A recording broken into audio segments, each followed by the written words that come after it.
UBC touchdown. They are jubilant in victory as they pull off a stunning upset on a national stage.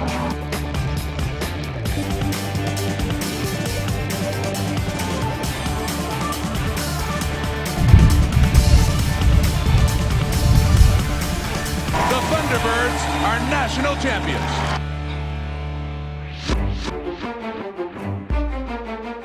UBC football's beginning dates back to the mid-1920s when the team played its first official game under coach Dr. Gordon Burke. 1929, UBC defeats the University of Saskatchewan to win the Hardy Cup for the first time. 1939, under coach Maury Van Vliet, UBC completes its first undefeated season, 10-0, and wins its sixth Hardy Cup. The mid-1950s saw the beginning of the Frank Knupp era, where in 1959 they claim another Hardy Cup and advance to the first Canadian championship for the Churchill Cup. You really enjoyed playing for Frank.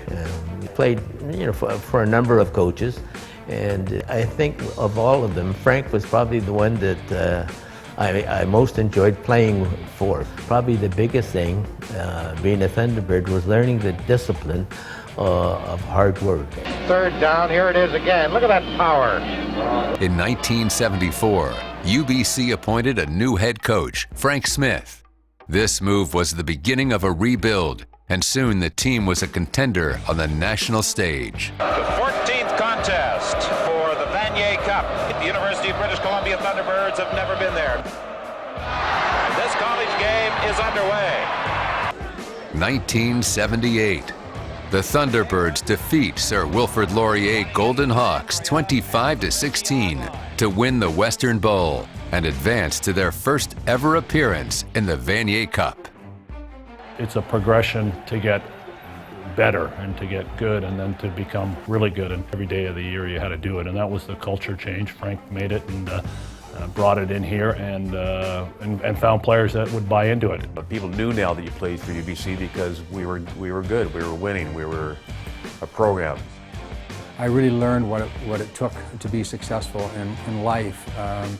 I would say in the 5 years that I was here, there was not one football game I wasn't fully prepared to play. But each year, Frank added people to the roster that allowed us to get better and better, and it wasn't long before we were very competitive and winning. We started to win. I think, it was the key thing. If we hadn't started to win, then of course, then our voice was just a voice in the wilderness.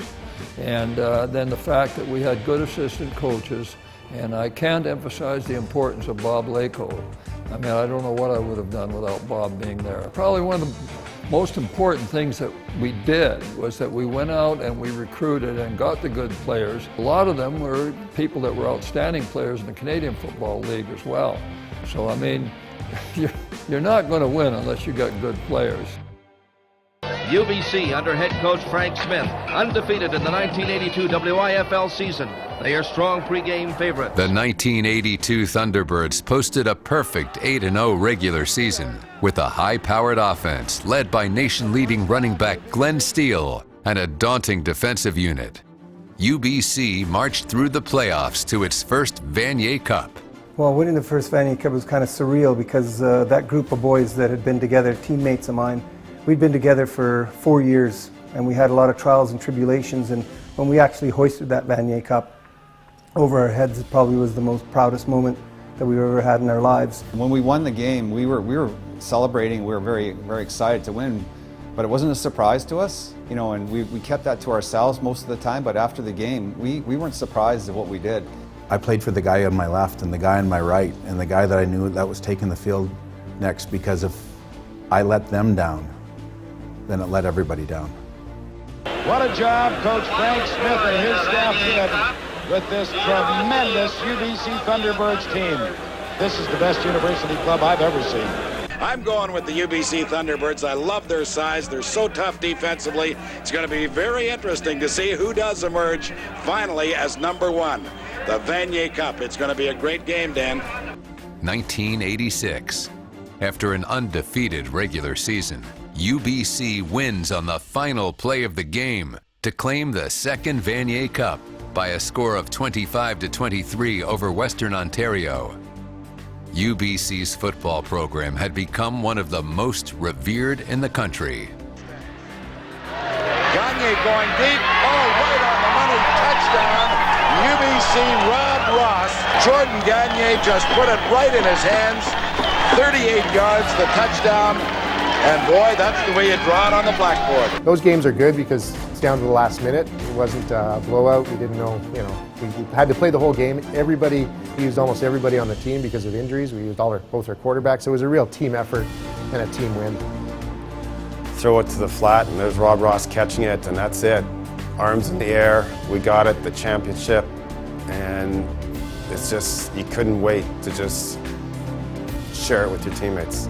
There's a sense of camaraderie that you really only have with somebody who you've spent that great a portion of your life on the field with. It's like a brotherhood.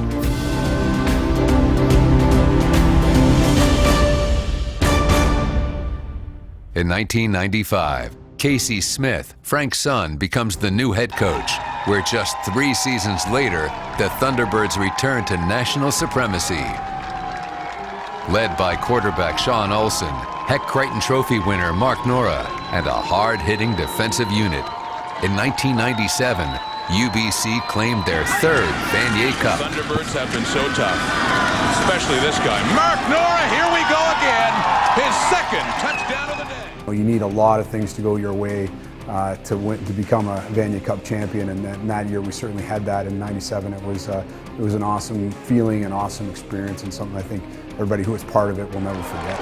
Sing's first carry of the day, and it is a big one. Well, I tell you, it was, I've probably said this a million times, but to say it was an amazing feeling was an understatement. You're on top of the world. You felt 10 feet tall and bulletproof. I don't know if it's really sunk in yet, but it's 5 years of hard work. My God, what me and the guys have been through, we've got something that we'll have for the rest of our lives. We just mowed them down, and they're looking for the run. We hit them with the pass. They're off balance. We ram it down their throat again, and that's the way we've been playing all year. The thing that sticks with me most to this day is those 5th-year seniors, the guys who've been part of that build-up to what it took to become a Vanier champion, keeping everyone focused right to the end, despite the fact that we were killing them, keeping everyone on point and letting them know that it's not over till it's over, and you got to keep fighting. Casey's team in 1997 won the Vanier Cup. We were just joyous. In the 80s, they won 2 championships under Frank Smith. This one's for Casey. The Thunderbirds are national champions. In the following year, after the victory, on November 27, 1998, tragedy struck the program when Coach Casey Smith passed away from cancer. He was just 39. But Casey's legacy lives on. There isn't a day that goes by when I don't think about Casey and think about the achievements that he had, not only here, but in a lot of other areas of life. He was a fine young man.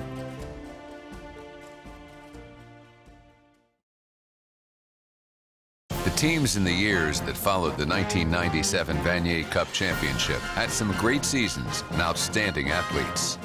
But the years passed, and any hopes of returning to the Vanier Cup eluded them season after season. But in 2015, the culture shift changed once again.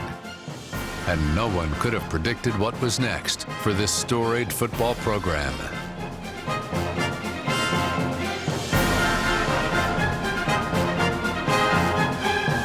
A century of UBC football.